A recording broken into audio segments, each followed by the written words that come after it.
Les gars, je vais finir par croire que le Real veut tout simplement pas de cette première place. Le Barça fait les erreurs qu'ils ne doivent pas faire, mais le Real n'arrive pas à punir. Sachant qu'en plus le Barça on affronte les Ganes demain et l'Atlético la semaine prochaine, et qu'ils ont un match en moins, ils avaient la première place dans leurs mains, et ils ont encore une fois refusé. Après les gars, chacun son tour chez le coiffeur. Il fallait bien que le Real tombe sur un match piège. Il y en avait marre que ce soit le Barça qui se fasse à chaque fois piéger en Liga. Mais pour moi, cette défaite, elle est pour Ancelotti. Parce que comment vous pouvez m'expliquer que Asensio, il était en train de tout casser, il était vraiment en train de confirmer sa place pendant l'absence de Alaba ou bien même de Militao, et on préfère mettre Tchouaméni à ce poste-là, alors que lui-même n'aime pas ce poste, mais on voit très bien que c'est problématique. Malheureusement, Franck Garcia, on peut même pas lui en vouloir même s'il a pris le bouillon, parce qu'il est juste là pour remplacer Ferland Mendy qui s'est blessé. Et d'ailleurs, le premier but, c'est de sa faute parce qu'il s'est totalement fait manger. Dites-vous que Rayo Vallecano menait 2-0, et Valverde est là, toujours pour sauver le Real, et t'envoie un bombasso qui est dévié, mais le gardien peut rien faire. Bellingham aussi a participé à la fête et est venu égaliser avant la mi-temps. La reprise Rodrigo marque sur une frappe déviée, et la réaction de Vallecano, et à partir de ce moment-là, on savait tous que c'était un match piège. De toute façon les gars, ici face aux grosses équipes, c'est toujours ça, c'est la même chose contre nous. Vinicius qui s'énerve pour rien, même s'il y a des fautes. Un arbitrage encore une fois catastrophique des deux côtés, mais que voulez-vous, c'est la Liga.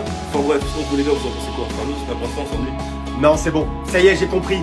Ah ouais, j'ai mis du temps à comprendre, mais ça y est, je viens de comprendre. Cette saison, le Real Madrid a décidé de ne jamais passer devant le Barça. Et c'est pas les opportunités qui manquent. Le Real Madrid fait match nul au Rayo Vallecano et manque cette opportunité, de passer devant le Barça. Ah oui, en fait, Kylian Mbappé n'était pas là. Oui, tout comme Kylian, j'attends attentivement vos commentaires, j'attends vos réponses, j'attends vos avis comme chaque fois, parce que tout simplement, on l'a vu ce soir. Kylian Mbappé est indispensable pour le Real Madrid. Oui, vous l'avez bien entendu. Dire qu'il y a des gens qui t'ont dit fini. Toi, celui que le Ballon d'Or attend avec impatience. Oui, parce que c'est le Ballon d'Or qui attend Mbappé, c'est pas Mbappé qui attend le Ballon d'Or. Moi, je suis sûr et certain qu'il y a beaucoup de personnes qui n'ont pas regardé Rayo Vallecano Real Madrid. Pourquoi? Parce que Kylian Mbappé n'était pas là. Parce que les gens veulent tout simplement pas regarder le Real Madrid, ils veulent regarder Kylian Mbappé. Et en plus de le regarder, ils souhaitent qu'il floppe. Alors tout à vu, dis-nous quel effet ça fait d'être dans la peau d'un pro joueur. Il s'avère que c'est un état d'esprit que je n'affectionne pas particulièrement. Et comme c'est pour Kylian Mbappé, on est prêt à sacrifier ses principes. Mais comment on peut être des incapables comme ça? Le Real Madrid, je comprends pas qu'est-ce qu'il nous faut pour passer leader. On a été leader seulement pendant 8 minutes. Au final, le FC Barcelone se joue de nous parce qu'ils ont beau perdre 5 matchs, on va perdre 5 matchs. J'avais de l'espoir, je me suis dit, le Barça, ils ont déconné pour une deuxième fois. On va pas les laisser passer cette fois-ci. Mais non, et il fallait qu'on fasse un match nul. Aujourd'hui, et le pire, c'est qu'on allait se faire chicoter. On allait se faire chicoter, je sais même pas comment on a fait pour atteindre 3 buts.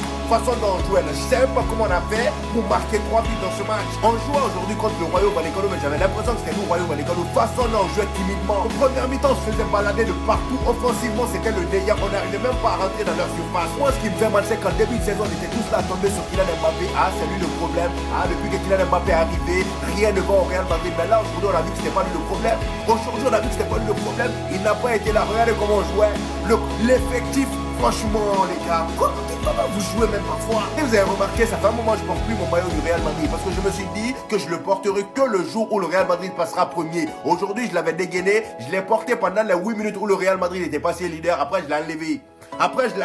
Tellement on est des incapables parfois. Franchement, aujourd'hui, là, c'était le bon moment de passer premier. Dites-vous que là, au final, on n'est même plus en concurrence avec le FC Barcelone. Demain, si l'Atlético de Madrid gagne, il passe devant nous en tant que deuxième. Nous, on va repasser troisième. C'est bien fait pour nous. Au moins, c'est qui est bien, c'est que là, le Barça n'a plus droit à l'erreur. À chaque erreur, le Real Madrid aura l'opportunité de passer devant. À partir d'aujourd'hui, à chaque fois que vous regarderez le match du Real Madrid, apprêtez-vous à me voir sur le terrain et confisquer les chewing-gums de ce gars-là. En vieux, je sais pas à quoi tu joues, mais vraiment, t'as du sang sur les mains. C'est pas possible. Aujourd'hui, là, si on a fait un match nul, c'est à cause de toi. Malgré toutes tes ligues des champions que tu as remporté au Real Madrid, t'es le coach le plus nul que j'ai connu au Real Madrid. C'est pas possible, il n'y a aucune continuité dans tes systèmes à toi. Voilà, peu importe les bons matchs qu'il fait, le match d'après il gâche tout. Et quelle composition tu nous as fait aujourd'hui là encore? Franchement, à chaque fois que tu fais quelque chose de bien, il faut que tu niques tout après. Aujourd'hui dans cette composition là, commençons déjà par la défense. Tu m'expliques ce que Tchouaméni fout ici encore? La dernière fois je me suis plaint de ça, il y a des gens qui sont venus dans mes commentaires. Ah, c'est un match important, Raúl Asensio, il faut pas trop le mettre la pression, c'est un jeune, c'est pas un jeune, il a même âge que Jude Bellingham, c'est pas parce qu'il monte du centre de formation. Oubliez pas qu'on est au Real Madrid, c'est pas la Masia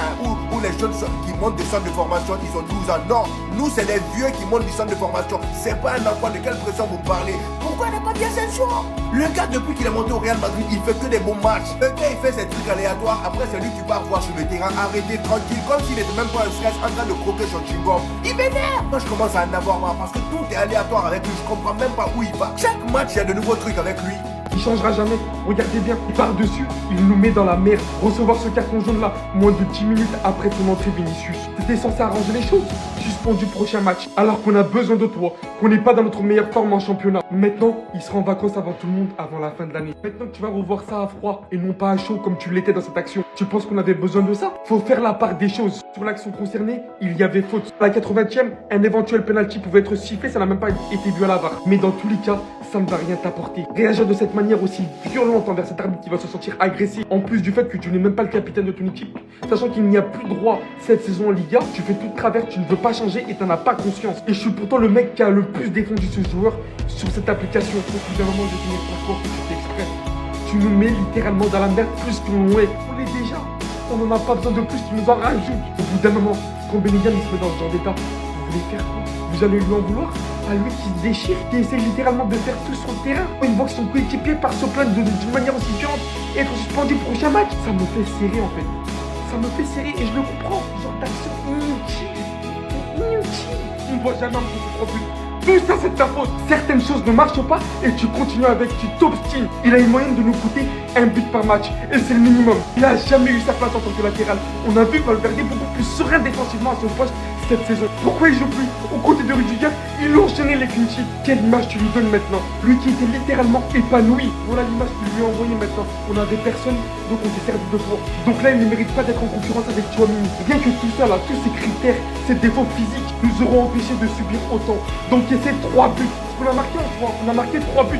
On ne doit pas encaisser autant. Tu penses que ça nous a aidé, Vinicius? Faut faire la part des choses. Sur l'action concernée, sûr et certain, il y avait faute. À la 80e, cette action n'a pas été consultée. Peut-être qu'il y avait penalty aussi. Mais dans tous les cas, mis à part le fait que tu es suspendu au prochain match, t'as rien fait. Tu nous mets par-dessus encore plus dans la merde. J'en peux juste plus d'avoir une équipe qui coûte pratiquement 1 milliard, voire plus. Et de continuer à proposer ça avec les joueurs qu'on a. De continuer à avoir les tauliers sur qui on repose, sur leurs individualités, sans qui, cette saison, on serait tellement bas, mais tellement minime. Et ça ne changera pas.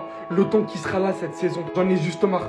Voilà que le Barça demain, ils vont gagner et ils vont prendre l'avance. Alors qu'ils nous avaient donné l'occasion de se rattraper. Malgré le match nul, il y a quand même des joueurs comme Valverde qui sont sortis du lot. Merci de nous avoir donné un peu d'espoir. Façon dont t'as allumé le goal là, je pense que même dans 10 ans, elle va s'en rappeler. Je pense que maintenant on a l'habitude avec Valverde, hein, voilà. Depuis le début de la saison, le poteau, tous les buts qu'il a marqués, regardez.